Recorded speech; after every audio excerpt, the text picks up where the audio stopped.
నగరంలోని కేతనపల్లి మున్సిపాలిటీ 11వ వార్డులో రాజకీయ ఉద్రిక్తత నెలకొంది. బీఆర్ఎస్ కౌన్సిలర్ భీమాగౌడ్ కుటుంబ సభ్యులను మాజీ మంత్రి కొప్పుల ఈశ్వర్, మాజీ ఎమ్మెల్యే పుట్ట మధు, అలాగే బీఆర్ఎస్ మరియు సిపిఐ పార్టీ నాయకులు పరామర్శించారు. ఈ సందర్భంగా వారికి అండగా ఉంటామని, భయపడాల్సిన అవసరం లేదని ధైర్యం చెప్పారు. భీమాగౌడ్ కాంగ్రెస్ పార్టీలో చేరడం లేదని, కుటుంబంతో సహా అంతు చూస్తామని, ఇంటిని కూలగొడతామని మంత్రి వివేక్ అనుచరులు బెదిరించారని కుటుంబ సభ్యులు ఆరోపిస్తున్నారు. నిన్న ఎలాంటి అధికారిక నోటీసులు ఇవ్వకుండా ఇంటి కాంపౌండ్ వాల్ కూలగొడతామని హెచ్చరించడంతో పాటు ఫెన్సింగ్ ను తొలగించారని తెలిపారు.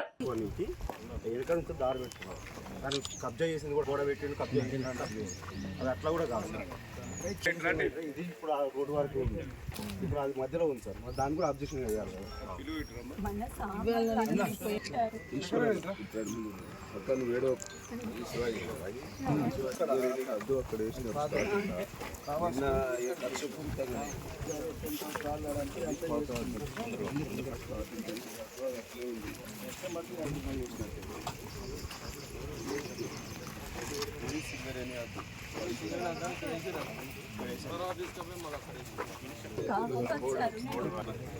అందరు గబగా లోపలికి వచ్చేసి టేబుల్స్, కుర్చీలు, టెంటులు అన్నీ చింపారు. మొత్తం ఇష్టం ఉన్నట్టు స్టాండ్లన్నీ పడేసారు, బల్లలన్నీ ఇరుకొట్టిండ్రు.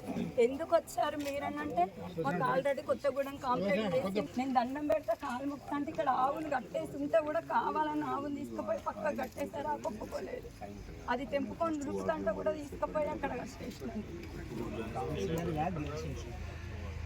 అక్కడే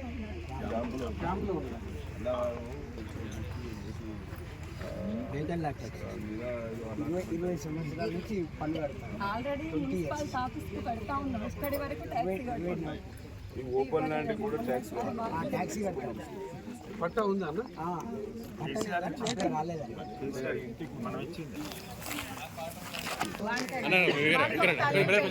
అందరూ ఉన్నారు.